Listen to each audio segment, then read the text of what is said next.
श्रोते हो, आता आपण ऐकणार आहात नाशिक जिल्ह्याचं वार्तापत्र. कोरोना रुग्णांची संख्या कमी झाल्यामुळे कोविड काळजी केंद्र बंद, अवकाळीमुळे पिकांचं नुकसान, 4,000 जनावरं दगावली, कांदा उत्पादकांना फटका, रशिया आणि युक्रेन युद्धाचा द्राक्ष निर्यातीवर परिणाम आणि राज्याच्या अर्थसंकल्पात नाशिक पुणे सेमी हायस्पीड रेल्वेसह वेगवेगळ्या योजनांसाठी भरीव तरतूद. या होत्या गेल्या महिन्याभरातल्या नाशिक जिल्ह्यातल्या ठळक घडामोडी.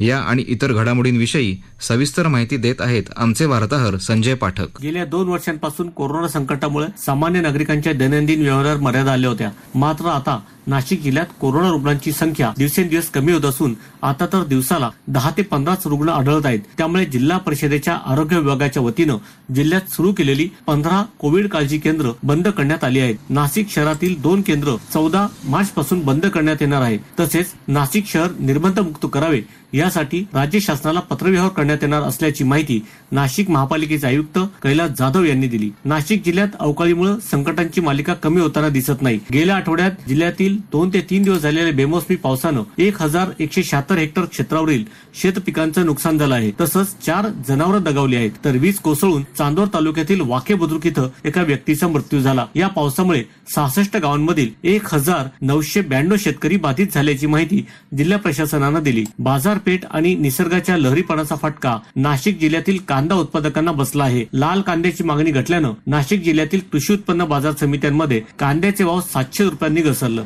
गेल्या वर्षी कांद्याला चांगला भाव मिळाल्यानं नाशिक जिल्ह्यात यंदा 1,90,000 हेक्टर क्षेत्रावर कांद्याची लागवड झाली आहे. दरम्यान कांद्याप्रमाणेच द्राक्ष उत्पादकांनाही रशिया युक्रेन युद्धाचा फटका बसला आहे. या युद्धामुळे द्राक्षाच्या निर्यातीवर परिणाम झाल्याचं शेतकरी आणि व्यापाऱ्यांनी सांगितलं. राज्य शासनाच्या वतीने राबवण्यात येणाऱ्या नानाजी देशमुख कृषी संजीवनी योजना राज्यातील 15 जिल्ह्यातील 5,142 गावांमध्ये राबवण्यात येणार आहे. यात नाशिक जिल्ह्यातील 142 गावांची निवड करण्यात आली आहे. राज्याचे कृषी मंत्री दादा भुसे यांनी योजनेसंदर्भात आयोजित एका बैठकीत ही माहिती दिली. या योजनेत निवडलेल्या गावातील लाभार्थी जमीनधारकांना 2 हेक्टर पर्यंत 75% आणि 2.5 हेक्टर क्षेत्र असलेल्या जमीनधारकांना 65% अनुदान देण्यात येणार आहे. तसेच महिलांना शेत पिकावरील किडीचे नियंत्रण, शेततळी आणि कौशल्य विकास प्रशिक्षण देण्यात येणार आहे. शेती बरोबरच पूरक व्यवसायासाठी शेतकऱ्यांना प्रोत्साहन देण्यात येणार आहे असे कृषी मंत्री दादा भुसे यांनी सांगितलं. राज्य सरकारच्या अर्थसंकल्पात नाशिक पुणे हायस्पीड रेल्वेसाठी तसेच अन्य योजनांसाठीही भरीव तरतूद करण्यात आली आहे. नाशिक पुणे सेमी हायस्पीड रेल्वेसाठी 16,000 कोटी रुपयांना केंद्र शासनानं याआधीच मंजुरी दिली आहे.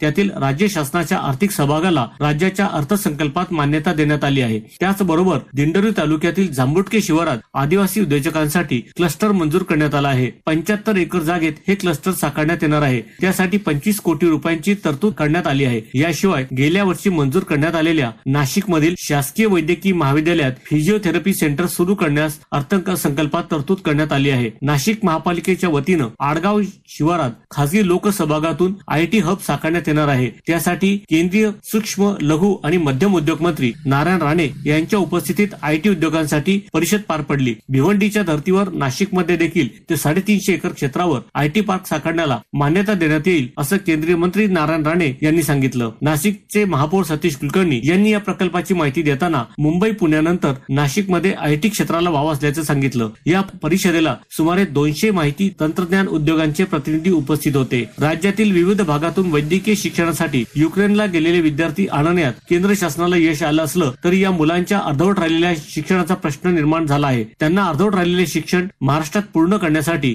महाराष्ट्र आरोग्य विज्ञान विद्यापीठाच्या वतीनं विशेष अभ्यासक्रम राबवण्यात येणार आहे. त्यासाठी युक्रेनमधून आलेल्या विद्यार्थ्यांच्या माहितीचे संकलन सुरू करण्यात आले आहे. आयुर्विज्ञान परिषदेशी विद्यापीठानं उपायांबाबत पत्रव्यवहारही सुरू केला आहे अशी माहिती विद्यापीठाच्या कुलगुरू डॉक्टर माधुरी कानिटकर यांनी दिली. कविश्रेष्ठ कुसुमाग्रजांच्या प्रेरणेनं नाशिकच्या कुसुमाग्रज प्रतिष्ठानच्या वतीनं 1 वर्षाआड गोदावरी गौरव पुरस्कार दिला जातो. यंदा कोरोना काळातील अविरत सेवेबद्दल राज्याचे आरोग्यमंत्री राजेश टोपे यांच्यासह वेगवेगळ्या क्षेत्रात योगदान देणाऱ्या 6 मान्यवरांचा या पुरस्काराने सन्मान करण्यात आला. ज्ञान विज्ञान क्षेत्रासाठी डॉक्टर हेमचंद्र प्रधान, चित्रकलेसाठी सुधीर पटवर्धन, संगीत क्षेत्रातील योगदानासाठी पंडित सुरेश तळवळकर आणि नाट्य क्षेत्रातील योगदानासाठी अतुल पेठे तसेच बिबट्याशी झुंज देणाऱ्या नाशिक जिल्ह्यातील इगतपुरी तालुक्यातील सीताबाई घारे यांना प्रतिष्ठानचे अध्यक्ष आणि सेवानिवृत्त न्यायमूर्ती नरेंद्र चपळगावकर यांच्या हस्ते पुरस्कार देऊन गौरवण्यात आलं. नाशिकच्या यशवंतराव चव्हाण महाराष्ट्र मुक्त विद्यापीठाचे कुलगुरू ई वायुनंदन यांची मुदत संपुष्टात आल्यानं ते या पदावरून निवृत्त झाले आहेत. त्यांनी आपल्या कुलगुरू पदाची सूत्रे महात्मा फुले कृषी विद्यापीठाचे कुलगुरू डॉक्टर पी जी पाटील यांच्याकडे सोपवली आहेत. आकाशवाणी करता संजय पाठक, नाशिक. याबरोबरच नाशिक जिल्ह्याचं वार्तापत्र संपलं. हे वार्तापत्र आकाशवाणी मुंबईच्या प्रादेशिक वृत्त विभागानं सादर केलं.